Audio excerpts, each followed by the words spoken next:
ये कहानी मेरे दादी जी ने अपनी बहन से सुनी थी और उन्होंने मुझे सुनाई। मेरी दादी जी की बहन एक बहुत ही कम किराए पर एक बहुत बड़े घर में रहने के लिए चली गई, जो शहरी क्षेत्र में नहीं था, शहर से मानो थोड़ा दूर था।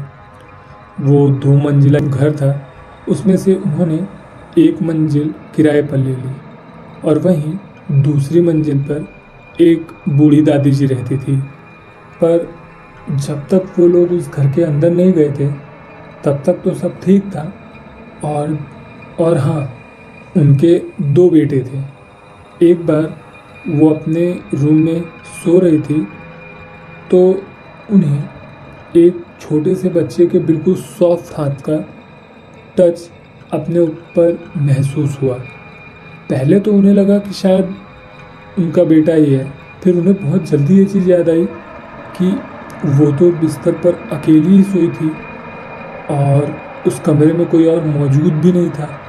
बट ये होने के बाद ही वो इतना ज़्यादा डर गई कि उन्होंने बिल्कुल अपनी आंखें बंद कर ली थी और वो कुछ सोच भी नहीं पा रही थी।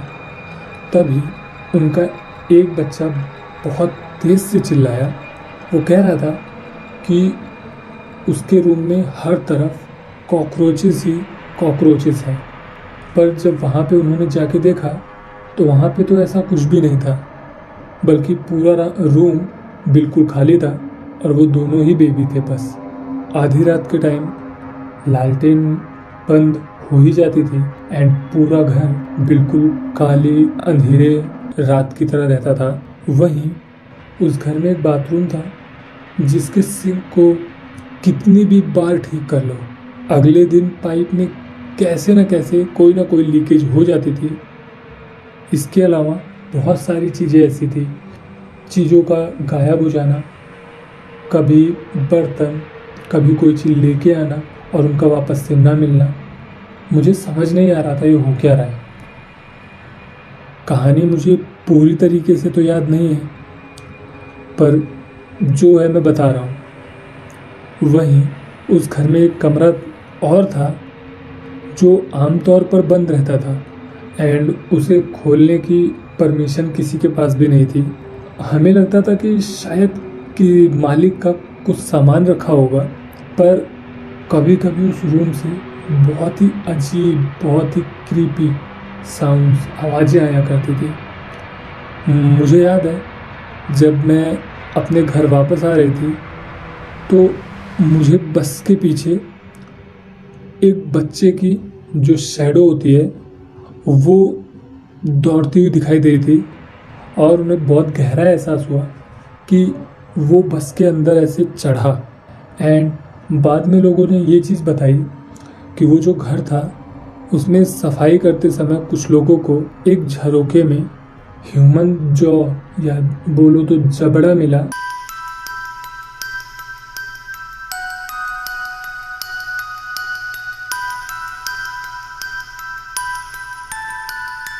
ये स्टोरी मेरे बचपन की है। जब मैं छोटा था तो मैं मेरी पूरी फैमिली दादा दादी से मिलने के लिए हर बार गर्मी के मौसम में 10 से 15 दिन के लिए गांव जाया करते थे। वहीं हमारे गांव से कुछ 1-2 किलोमीटर दूर पर ही एक आम का बहुत बड़ा बगीचा था, जहां पर ना ही सिर्फ हमारे बल्कि गांव वालों के भी आम के पेड़ थे। दोपहर के समय मैं, मेरे कजन्स एंड हम जितने भी छोटे बच्चे थे उस बगीचे में खेलने के लिए जाया करते थे।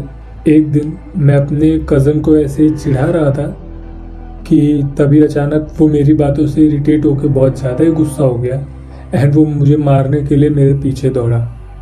मैं थोड़ा डर गया था एंड उससे बचने के लिए मैंने भागना स्टार्ट किया, पर मैं कुछ ज़्यादा ही डरा हुआ था कि मैंने पीछे देखा भी नहीं और लगातार 15 मिनट तक मैं सिर्फ भागता रहा। वहीं 15 मिनट बाद भागने के बाद जब मैं रुका और मैंने पीछे देखा तो मुझे मेरा कज़न कहीं पे दिखाई नहीं दिया। वहाँ पे सिर्फ मैं अकेला था और वहीं मुझे वो आम के पेड़ भी नहीं दिख रहे थे। जहाँ तक मेरी नज़र जा रही थी सिर्फ बंजर खेत थे ना ही कोई गांव था, ना ही कोई पेड़ था, ना ही कोई लोग। ध्यान देने वाली बात ये है, वो आम के पेड़ कोई छोटे पेड़ नहीं थे, वो बहुत पुराने और बहुत बड़े पेड़ थे, पर वो कहीं पे भी दिख नहीं रहे थे, जबकि उन्हें काफ़ी दूर से देखा जा सकता था। वहीं मैंने सोचा कि मैं तो सीधा ही भागता आया हूँ ना, तो क्यों ना मैं उसी डायरेक्शन में वापस से जाना स्टार्ट करूँ। लगभग आधा घंटा बीत गया, पर मैं उस जगह पे पहुँचा ही नहीं। मैं सिर्फ चलता रहा, भागता रहा, पर मुझे कुछ दिखा ही नहीं। वो बगीचा, वो पेड़, कुछ भी नहीं आया, बल्कि वही खेत, बिल्कुल बंजर खेत ही थे। तभी मुझे खेत के बीच में एक मठ जैसा ढांचा दिखा। मुझे ये देख के काफ़ी ज़्यादा अजीब लगा कि यहाँ पे ना कोई लोग हैं, ना ही मतलब कोई गांव है, तो ये बीच सुनसान जगह पे ऐसे मंदिर बनाने का क्या कारण था। पर वहीं मेरे मन में ये भी था कि शायद मुझे यहाँ पे कोई मिल जाए जो मुझे घर तक पहुँचने में मेरी हेल्प कर दे। वहीं गर्मी का मौसम होने के कारण धूप बहुत ज़्यादा थी और इतना दौड़ने भागने की वजह से मुझे प्यास भी बहुत ज़्यादा लगी थी। तभी मुझे वहाँ एक हैंडपम्प दिखाई दे रहा था और मैंने वहीं उस हैंडपम्प से पानी पीना स्टार्ट कर दिया। तभी मैंने एक चीज़ ध्यान दी कि एक पीली धोती पहने हुए एक आदमी मेरी तरफ चला आ रहा है। वो आदमी एक पैर से विकलांग था और वो बहुत धीरे धीरे चलते हुए आ रहे थे। उनके माथे पर निशान था। अगर मैं सही बोलूं तो वो मुझे उस मंदिर के पुजारी जैसे लग रहे थे।